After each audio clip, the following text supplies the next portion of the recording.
Welcome to another episode of Women in Focus, and we have a young woman that I met on a board where I am and her, both of us are on that particular board. It's the White Rock Multicultural Society board, and does a show herself. So she is the host of the Aman Gill show, and I thought you should meet her. She is our Woman in Focus today. Aman, you're most welcome in our program. How are you doing? I'm great. Thank you, Sushma ji. It's an honor to be on your show. And it was an honor just to be sitting on the board with you on the White Rock. So like I said, I'm amazed. I'm amazed by the universe, how we meet.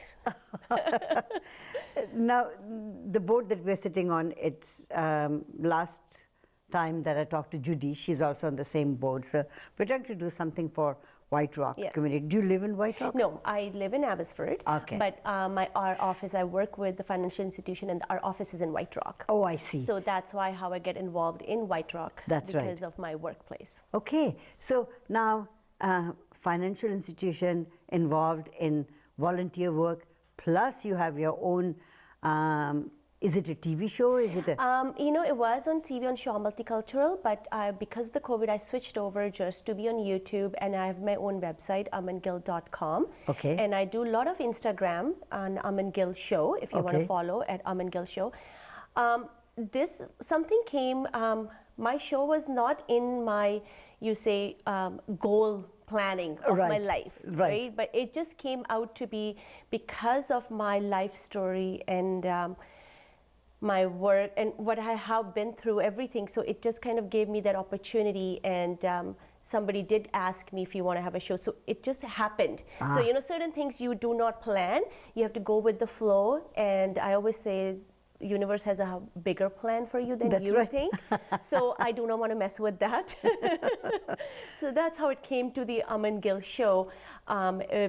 It's just, I still sometimes try to digest how this all happened. So when did you start it?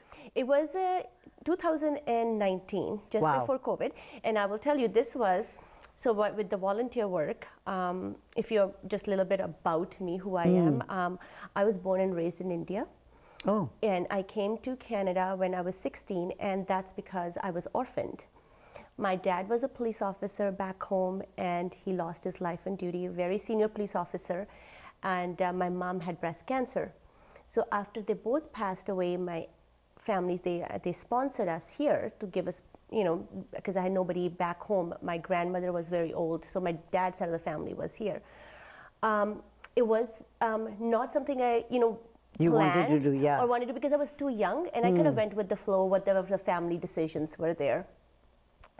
But I'll tell, my upbringing was such that I learned a lot. Back home, I went to convent schools. Being a dad, a senior police officer, I probably traveled half the India by the age of 10, because he was in it's Central Reserve Police Force, so CRPF, so that's the second to the army, so you travel around India. Right. So I have traveled half the India before I turned 10. So to me, I was Indian, and I'm from India. Right. But coming to Canada, I had to really learn I'm from Punjabi, not Indian. So it was a bit of a culture shock for me, just with my own community. Because I lived outside of Punjab, but I understood my roots because I used to go to my grandparents' house. So it was a good, different kind of learning experience. I could have taken the negative of everything too. Yeah. But I really embarrassed the positiveness of what our community is as a whole. And so how old were you when you came to Canada? I was 16. I was in grade 12. So how many in your family? So who all? Me and my two younger sisters. So 3 of us. 3 of you. Yes. So who sponsored you here? My aunt did. And I lived with, Yes, and then I had my Tayaji who helped us. So it was a family thing. Right. So everybody kind of took care of us, whichever way. And I mean, we were very self-sufficient ourselves. And like when we came here, we didn't have to worry about ESL. Like when we went for an interview for schooling, they kind of was shocked how we knew the English. It's just because of the schooling we went back home. And it was, I mean, I didn't know what it was, but I fit in. totally. Me and my sisters, we fit in the Western culture, no problem, because we were exposed to that. But it must have been a shock coming to Canada and then seeing the Indian community over here, which is living in the 70s Yes, or it was. 50s. Yes, it was. The biggest challenge was because we are three sisters, I never had felt that I was a girl back home. I came here, every path where I did, I was kind of forced, you're a girl, you can't do this. And it actually was like, how do I comprehend that? Yeah. I did not think of me anything other than this. I'm a human and I can do what I can. Yeah, whatever I want to do. Yeah. And I mean, I'm not doing anything wrong, but you have all these opportunities in front of you. This, you're here. So why are you stopping yourself? So I felt like we lived with our aunt for 3 years, but circumstances happened. We had to move out and we had to live our own. So we started living ourselves, and I was 19 years old. Since then, the oldest? Are you the oldest? Yeah, I'm the oldest. So since then, me and my sisters, we've been our own. And I really found that our community really needed to learn how to support each other. What I found that they like to support when you're successful. Or when you listen to them. Or listen to them. But when you are not successful or you're struggling, they really tend to put you down more. And I thought, to me, I did not know how to give up. This was inside of me. Fought, and I did what was best for us, and did not did everything what we could ourselves. And then I met my husband, and since then life just changed. And he's been such a support system for me and my sisters and my family since he came into our life. That's so heart-wrenching and yet heartwarming and beautiful story. Thank you. I want to take a short commercial break and come back. Sure. And then take you through your journey of being a 16-year-old coming to this country, and then at 19 looking after your two siblings, and then advancing yourself in life. That is going to be a powerful story. So let's take a break and come back. Thank you. Aman Gill is our Woman in Focus today. Don't go away. We'll be right back.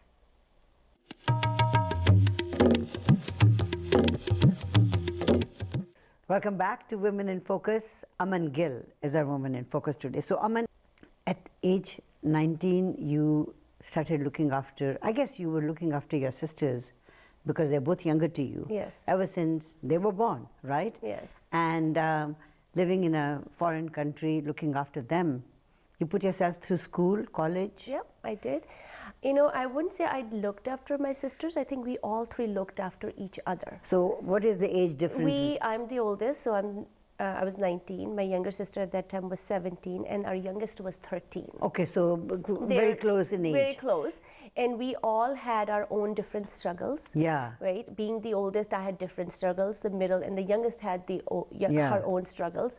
So I know people say you took care of them, and I did what was expected of being the oldest, right? Yeah. I did not know any better. Yeah. And my thing was, my mentors were my parents. Every step I knew they were with me. They were very well educated, both of them. My mom was dad was a police officer, and my mom, when they got married in 1975, my dad was, I always say that, my dad was 28 and my mom was 29. So that's very odd of getting married at older age. Right. But they were very well educated. They spent their life in studying. So that's where they met, how it worked out. So there was a lot of values input in me, and I really have to say the parenting they gave us at such a young, for whatever age they were there with us, the foundation was so strong that to this day I did not fall. Good for you. So parenting, I always say parenting is such an important part of, if you're a parent, in the early years. Right. So it is a proven example where we are today that our parenting at a younger age was such a positive and strong, never give up. They gave us all the opportunities. We were never told you can't do it. And if I even said to my dad, I don't think I can speak on this stage, I'm nervous. He will force, he goes, what do you mean you can't speak? You can. Who told you can't speak, right? So any fear that was, he questioned that fear. And same with my mom. Yeah. And after dad passed away, she was already struggling with cancer while he was alive. So she knew that she will not be here for long because she knew her cancer. And as a child, I didn't know what cancer was either. I thought it's just like a flu, cold. She's getting her treatment. She'll come back. It'll be all fine. Didn't know anything till after she passed away. What really, because nobody really tells that, give the education to young children back home, right? In India, what's happening. Adults will talk in between, so they didn't want to stress the children out. But I've never seen her ever cry. She was so strong. She ran the household, took care of 3 girls. Never, and she will.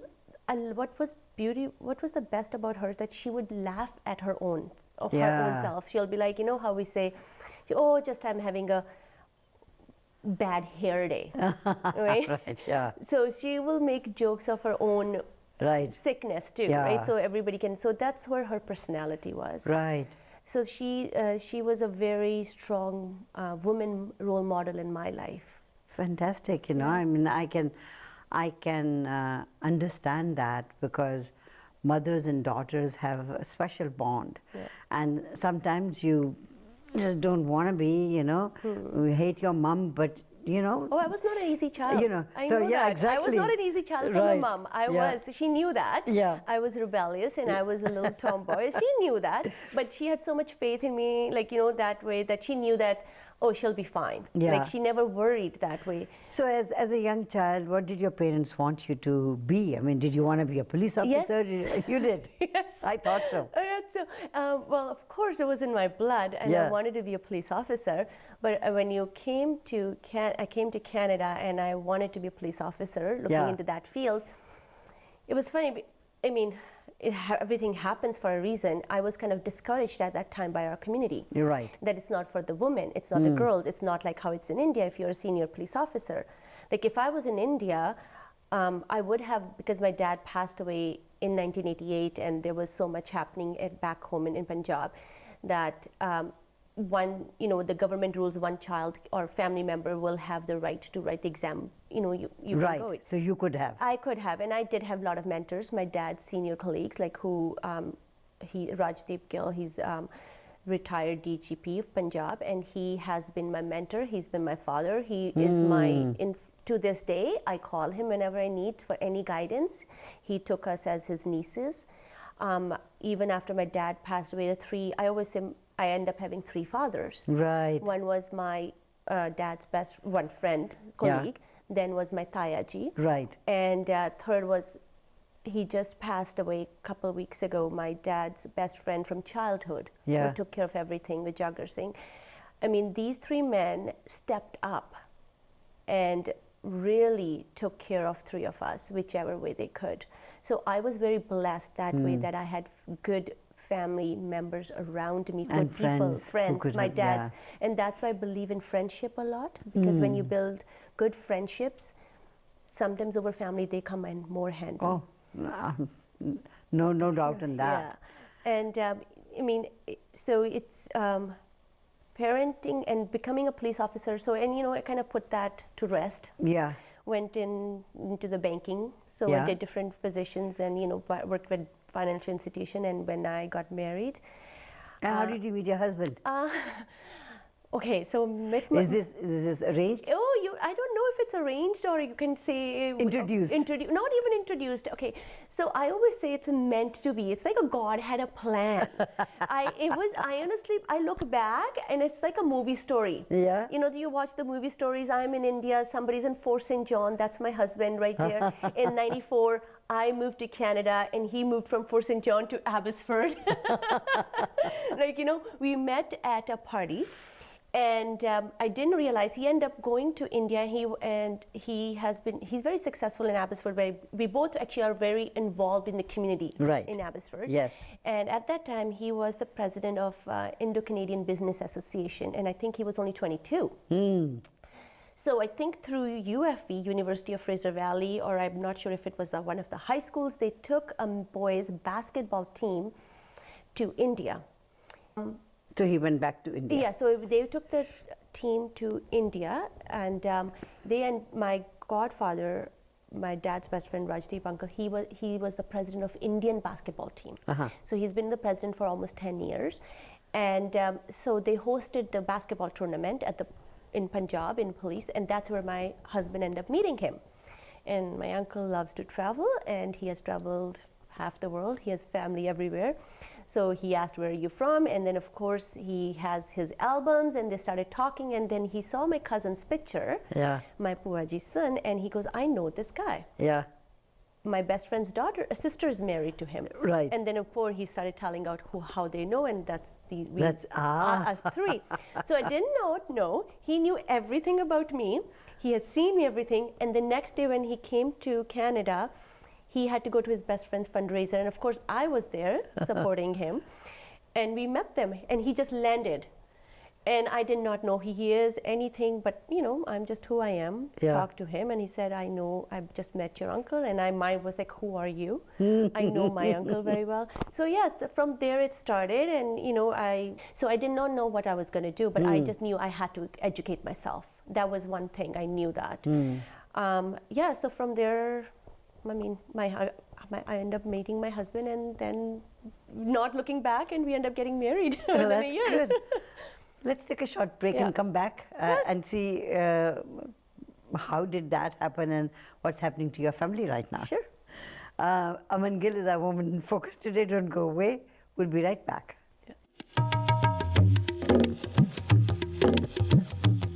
Welcome back to Women in Focus. Aman Gill is our Woman in Focus today. So Aman, volunteering is something that you like doing, and I guess being a product of two very strong people, you believe in giving. Yeah. Your father gave, your mother gave, you have two sisters. What are they doing right now? One is a teacher. Yes. And the youngest one is, she's working in the educational system too. Still. Oh, both of them are very good, successful women. Yeah. Very well educated, so I'm very proud of my sisters. Very good. Yeah. So the work that you do with a lot of organizations, why are you so interested in volunteering and philanthropy? Of course, my parents, because my father being a police officer, all I remember seeing him helping people with his whatever power he had. And same here, my mother too. But I believe so many people helped me through while we were going through those challenges that I can't even go back and thank them all, because they were all. So to me, it feels my duty to help others. And it's not that it's my duty, but it's just the human kind. That's our nature. It's like a cycle of life. The more you give, the more come to you. That's right. Right. So when I do philanthropy, involved in volunteering, one was I started with Crystal Gala Foundation. We raised money for breast cancer because of my mother. I wanted to give back to the community and serve my mother because I never got to take care of her, and because I was way too young. And my goal was not to have any other child being orphaned because of breast cancer. So in Abbotsford, we raised money through Crystal Gala Foundation to give it to the Abbotsford Hospital, the cancer center, and it's called the Crystal Breast Health Unit. Right. And we have dedicated almost over $3 million since 1999. Wow. And it is an ongoing project. We all work for the betterment of the patients. Right. So we buy the equipment, whatever is needed, that upgrade the equipment, that's what we do to help them. And then I was on the Abbotsford Police Board. Again, the reason of the police board, I wanted to be a police officer, but again, honoring my father. I was on there for 6 years, and through that I was the director in large for the BC Associations of Police Board. Okay. And I realized sitting on boards for women, it's very important.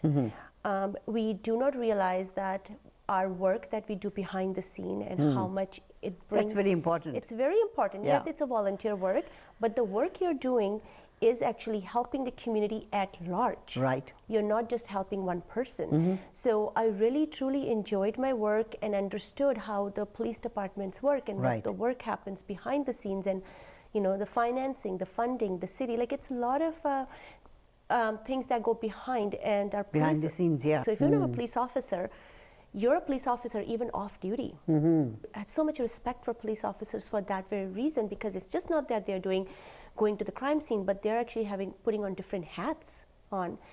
And through that, I did police board, and then I am on the road. I just joined Rotary Abbotsford. I'm doing that, and I'm on your White Rock Multicultural Society. Right. To me, I don't want to be on too many boards. There were a few other boards that have approached, but to me, is like I want to do a few where I can give my full. So, what are your plans for the next few years? What is your ambition? I don't know if I would say ambition, but I go with what my goals are. I have been through so much hard times, and I know I managed through, and who I am today, I'm successful, and I know there are a lot of people who are struggling. My thing is, how can I be their strength?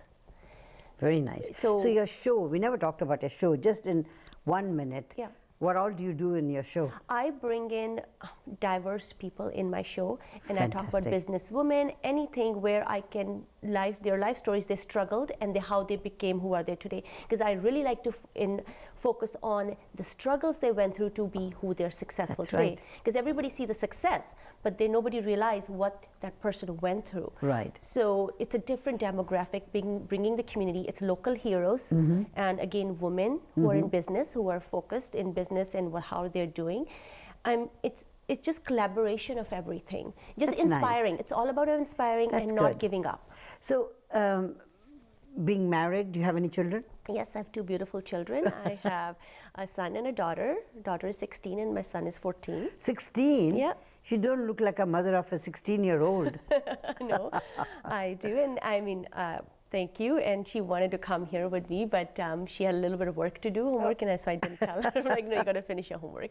So yeah, no, I have beautiful. Aman, you've got a lot of passion, you've got a lot of energy, and you've got so many ideas, and I see you doing a lot for the community, and it's encouraging to see young women like you so passionate about their work and the community, and I think I salute you for that, and I thank you for being a woman in focus today. Thank you. Thank you. Thank you. Thank you so much, Sushma ji.